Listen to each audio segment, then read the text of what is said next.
نحمدہ و نصلی علی رسولہ الکریم، اما بعد، فاعوذ باللہ من الشیطان الرجیم، بسم اللہ الرحمن الرحیم۔ ان اللہ و ملائکتہ یصلون علی النبی یا ایھا الذین آمنوا صلوا علیہ وسلموا تسلیما۔ اللہم صلی علی محمد وعلی آل محمد کما صلیت علی ابراہیم وعلی آل ابراہیم انک حمید مجید۔ اللہم بارک علی محمد وعلی آل محمد کما بارکت علی ابراہیم وعلی آل ابراہیم انک حمید مجید۔ میرے بہن بھائیوں، میرے وی لوگ میں آپ سب کو خوش آمدید۔ میرا نام عبدالحق بیان ہے اور میرے وی لوگ میں ہمیشہ قرآن شریف کا ترجمہ رہتا ہے۔ ہفتے میں 1-2 بار حضور کے روزے کی زیارت اور مسجد نبوی کی زیارت ہوتی ہے۔ اور آج میں سورہ بقرہ کی آیت نمبر 270 سے 281 تک انشاءاللہ آپ سے شیئر کروں گا۔ سورہ بقرہ کی 270 سے 281 تک۔ اور تم کسی قسم کا خرچ کرو یا کوئی بھی نظر مانو تو بے شک اللہ اسے جانتا ہے اور ظالموں کا کوئی مددگار نہیں۔ اگر تم ظاہر کر کے صدقہ دو تو یہ اچھی بات ہے، اور اگر تم اسے چھپا کر فقیروں کو دو تو وہ تمہارے لیے زیادہ بہتر ہے۔ وہ اللہ تم سے تمہارے گناہ دور کر دے گا، اور تم جو بھی عمل کرتے ہو اللہ اس کی خوب خبر رکھتا ہے۔ اے نبی صلی اللہ علیہ وسلم، لوگوں کو ہدایت دینا آپ کی ذمہ داری نہیں، لیکن اللہ جسے چاہتا ہے ہدایت دیتا ہے۔ اور تم اپنے مال میں سے خرچ کرو، وہ تمہارے اپنے فائدے کے لیے ہے، اور تم جو کچھ خرچ کرتے ہو وہ اللہ کی رضا حاصل کرنے ہی کے لیے کرتے ہو، اور تم اپنے مال میں سے جو خرچ کرو گے اس کا تمہیں پورا صلہ دیا جائے گا، اور تم پر ظلم نہیں کیا جائے گا۔ صدقات تو ان ضرورت مندوں کے لیے ہیں جو اللہ کے کاموں میں ایسے مشغول ہوں کہ اپنے روزگار کے لیے زمین میں دوڑ دھوپ نہ رکھ سکتے ہوں۔ ناواقف شخص ان کے سوال نہ کرنے کی وجہ سے انہیں مالدار خیال کرے، تم انہیں ان کے چہروں سے پہچان لو گے۔ وہ لوگوں سے چمٹ کر سوال نہیں کرتے، اور تم اپنے مال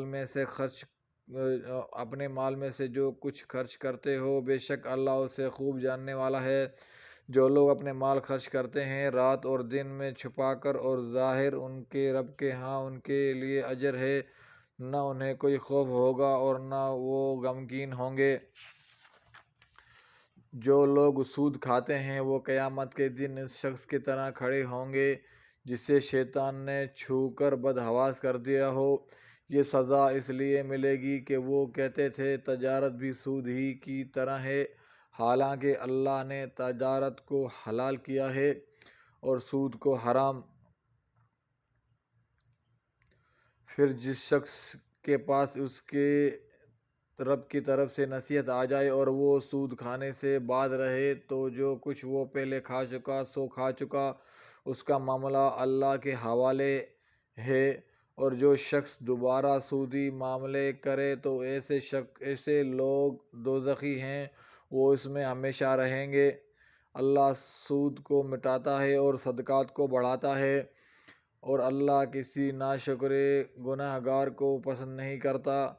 بے شک جو لوگ ایمان لائے اور انہوں نے نیک عمل کیے اور نماز قائم کی اور وہ زکوٰۃ ادا کرتے رہے، ان کے لیے ان کے رب کے پاس اجر ہے، نہ ان پر کوئی خوف ہوگا اور نہ وہ غمگین ہوں گے۔ اے لوگو جو ایمان لائے ہو، اللہ سے ڈرو اور جو سود باقی ہے وہ چھوڑ دو اگر تم مومن ہو۔ پھر اگر تم نے یہ نہ کیا تو اللہ اور اس کے رسول سے جنگ کے لیے تیار ہو جاؤ، اور اگر تم توبہ کر لو تو تمہارے لیے تمہارے اصل مال ہی ہیں، نہ تم کسی پر ظلم کرو اور نہ تم پر ظلم کیا جائے۔ اور اگر تمہارے مقروض تنگ دست ہوں تو آسانی تک اسے مہلت دو، اور تمہارا صدقہ کرنا، قرض معاف کر دینا تو تمہارے لیے بہت بہتر ہے اگر تم علم رکھتے ہو۔ اور اس دن سے ڈرو جب تم اللہ کی طرف لوٹائے جاؤ گے، پھر ہر شخص نے جو کچھ کیا ہوگا اسے اس کا پورا بدلہ دیا جائے گا، اور کسی پر ظلم نہ ہوگا۔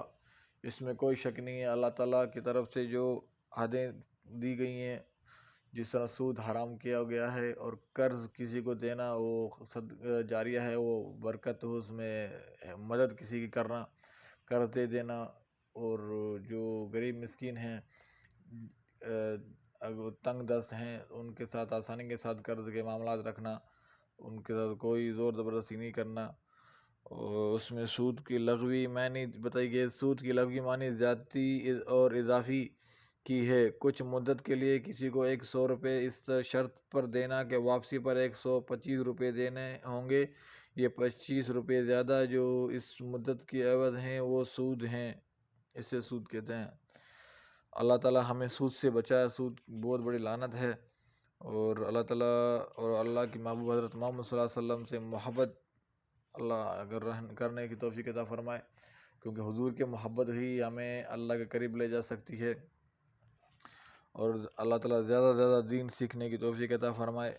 اس میں ایک چیز میں آپ کے ساتھ بتانا چاہتا ہوں، ہمیشہ دعائیں مانگا کریں، کیونکہ ممکن اور ناممکن تو ہماری سوچوں میں ہے، اللہ پاک کے لیے تو کچھ بھی ناممکن نہیں ہے، اس میں کوئی شک نہیں ہے، کیونکہ اچھے کی امید جو ہے بہتر چیز ہے۔ اچھے کی امید رکھیں، ہمیشہ ہمیشہ اچھے کی امید رکھیں، پازیٹیو رہیں اور نگیٹو سے بچیں، اور اپنے ماں باپ کا عزت احترام کریں، خیال کریں، احترام کریں، خدمت کریں جتنا ہو سکے۔ اللہ تعالیٰ بے اولادوں کو صالح اولاد عطا فرمائے، اور جن کو اولاد ہے ان کو ماں باپ کی خدمت کرنے کی توفیق عطا فرمائے۔